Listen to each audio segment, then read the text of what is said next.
Gagawa po tayo ng geometric design using pipino po. Hatiin natin sa gitna kasi ang gagawin ko is isang geometric shapes tapos isang geometric design. Yun po. Sorry kung pause po kasi festival po sport fest po kahapon tapos sigaw po kami ng sigaw. Yun po. Sorry kung pause. Ayan, sa gitna. Ayan. Ito for geometric design, tapos ito sa geometric design, tapos sa shapes po.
Ito naman sa geometric shapes po. Gawin natin circle.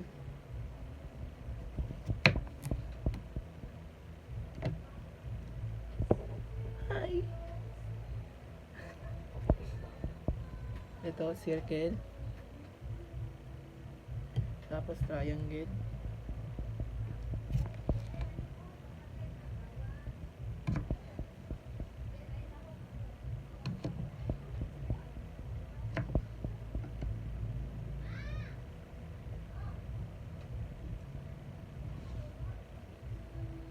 Tapos square. Paano ang square?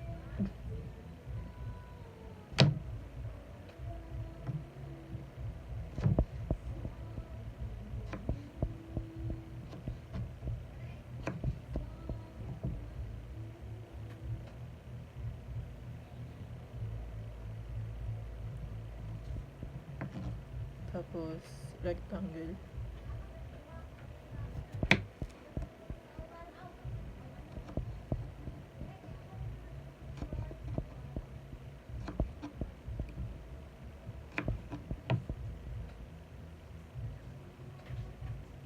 Wait lang, titinan ko po ng itsura ng hexagon. Gagawa po tayo ng pentagon, tapos hexagon. Hexagon may 5 sides, tapos pentagon may 5 sides, tapos hexagon may 6 na sides po. Yun po. Paano yun? Cut natin dulo.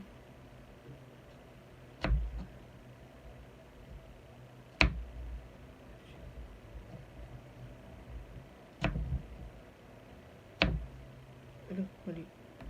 Overcut. No overcut.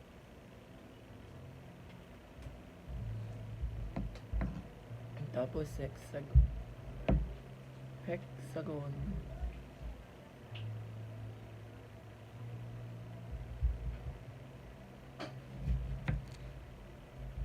Paano hexagon?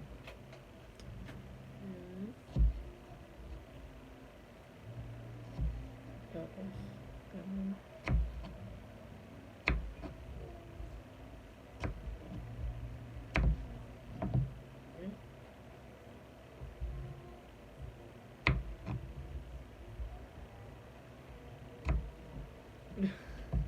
Lumiit na. Huwag na lang natin gawin. Hindi na natin gagawin. So, final product. Ito.